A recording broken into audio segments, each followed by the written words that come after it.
The MMORPG market has been in a lot of turmoil recently. Historical MMOs are starting to crumble. New MMOs can't even launch on time. If only there was an MMO that felt great no matter when you played it. If only there was an MMORPG that was exclusively about its players, had cool cosmetics, and an ever-growing community. The world can hope. Alright, that's a bit dramatic, but the point still stands. If you're like me, you enjoy a good MMORPG, and unfortunately, right now the market has not been good. We want to have that great role-playing experience. We want to feel like we are that character. We want fast combat, cool cosmetics, all of the like. We want that enriching story without feeling like we're obligated to play. I don't want to feel obligated to log in every single day and do my dailies just to keep up with my power level. Now this is coming from a veteran WoW player. There's very few MMOs that make you feel like you're missing out if you don't log in every single day. It's been trying recently. But there's one MMORPG that is proving every single day why it is the best value in the market. This MMO has given everything it can to its players, and still works to give more. Of course, I'm talking about New World. Wait, no, damn it, they got delayed again! The MMO I'm obviously talking about is Guild Wars 2. This game you are sleeping on. Even if you played the game when it was released, it is not the same game. So many quality of life improvements, so many new cool features, elite specializations. I guarantee you, it is not the same game that you played years ago. By the end of this video, I'm gonna convince you why Guild Wars 2 is the game you should be playing in 2021. And if I can't convince you at that point, make sure to hit that subscribe button to see if I do it later. One of the reasons that we love MMORPGs is because of the immersive story. We feel like we're a part of this character's life. It captures our attention the same way that Goldilocks and the Three Bears did when we were little kids. Side note, that chick totally screwed those bears over. She ate their porridge, she was up in them beds, and she broke a couple of chairs. Really? And then she just dipped. The role-playing aspect gives us the why, gives us the reason why we are doing what we're doing. Why are we killing this dragon? Why are we fighting these bandits? Why did we piss off a god of fire and war? But most of all, the storytelling gives us depth. It gives us understanding.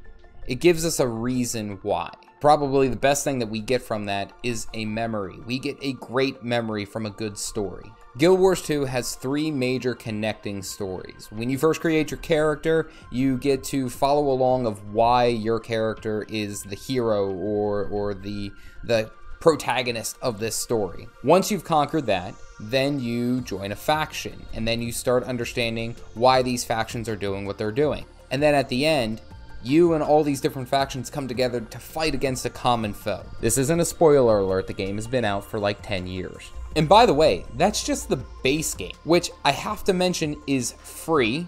Aside from the major story parts of the game, the main plot, they have what is called Living World. Essentially, they are just small private chapters continuing the story. They're only available for a little bit of time while they are active, but not to fret. If you come in late and you want to catch up on the story, you can actually unlock them by using gems, their in-game currency. Now the caveat is that you have to purchase them with real life money to purchase the gems. In Guild Wars 2, you can use your gold, the money that you make, you can use it to purchase gems on their in-game store. Then you use the gems to purchase the Living World. There you go, you get to see the story and you didn't have to pay a dime. You might have to farm a little and that's okay. If you don't care about the story, you can use the in-game gems to purchase mount skins, glider skins, armors, everything under the sun. If you're like me, you don't have a whole heck of a lot of time to sit down and play. Maybe a couple of hours a day, maybe less. Guild Wars 2 has a fantastic way of allowing you to put down the game and pick it back up whenever you can. The gear you earn today is going to be just as valid if you pick it up 3 months from now. And arguably one of the best parts is that when you actually sit down and play, you can progress in just a little bit of time and you get that good euphoric feeling, like you worked hard for something. You were able to move your character. That's what this is about. Unlike some MMOs that require you to do dailies, Guild Wars 2 doesn't ask that. I mean, you get in-game loot just for logging in. It's that simple. Guild Wars 2 is essentially that neighbor that says, yeah, go ahead and borrow my lawnmower. Just get back to me when you can. Thanks. By the way, have you lost weight? What I'm getting at is that if you only have 15 minutes to play, the game rewards you, just like it would reward you if you have 200 hours to play. All right, another major point is the community. I gotta talk about the community because the community in this game is unmatched, unparalleled, without a doubt. And what do I mean by that? They are some of the friendliest people you will ever meet. Essentially, they're all Canadian. The people in this game genuinely care. They genuinely care about your growth as a Guild Wars 2 player. I mean, heck, they have mentor roles. They have a role built specifically for people to come to you to ask for questions about the game. Where else are you gonna find that in an MMORPG? Like, what is that waypoint? What is precision? Why is Firebrand the very best condition damage DPS? And I haven't even talked about the guild part of Guild Wars 2. Literally a whole community that you can be a part of that want to help you and want to see you grow and to help out and be there for you. All I'm getting at is I can't speak highly enough about this community.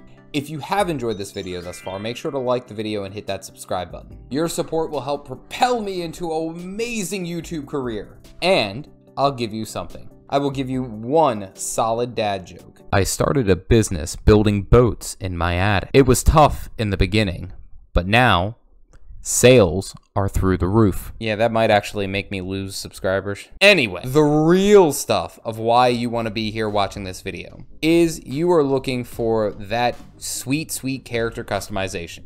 You want to feel like that totally badass wizard casting blizzards and meteors and fireballs and such. You want to be that unflappable warrior that's capable of blocking a bajillion attacks and somehow still being okay with only wearing a loincloth. You want to be that sneaky rogue dashing around with daggers. You want to be that teleporting, plate-wearing blind man. What makes Guild Wars 2 stand out, in my opinion, has got to be its character's customization. Take, for example, you start at the game and you pick the Guardian, the stalwart protector. He's got his awesome shield and mace and he's ready to go. And then you're just cruising along and you find a totally awesome greatsword. You equip it, now look at that. All of your skills have changed. With each new weapon, they have different skill sets tied to them. Okay, well, I've already played through all that. I guess it's not that interesting. Ooh, you got some new skills. Take your main profession, throw it out the window, because you can play as an elite specialization. This specialization gives you a new weapon, a completely different play style, a whole bunch of new moves, and a complete new talent tree. That's all interesting, I mean, I guess, but... Did I mention that you can dye every single piece of your armor all different colors and that there is a number of different color palettes that you can choose from? So, lastly, the reason that Guild Wars 2 is going to be your game in 2021 is the reason that it is going to be your game in 2022. I dog a lot of other MMOs, mainly because I've played them and I have that deep experience to realize what they do right and what they do wrong. Guild Wars 2 has your back. Their new expansion, End of Dragons, is looking to come out in February of 2022. And if that doesn't fuel your fire to want to play the game today, then I just jump back to say that their base game is free. You can play the game, get the experience, and then make the decision if that's the type of game that you want to play. Also, if it is the game that you enjoy playing and you do want to see more, you can purchase their third expansion, Path of Fire, and you also get their second expansion, Heart of Thorns, for free. It's time for me to dust the old glider off, hop up on my raptor mount. We're jumping into Tyria, folks. Hope to see you there. Also, how terrible was that dad joke? Tell me in the comment section down below. As always, I am the Caffeinated Dad, and I will see you guys around.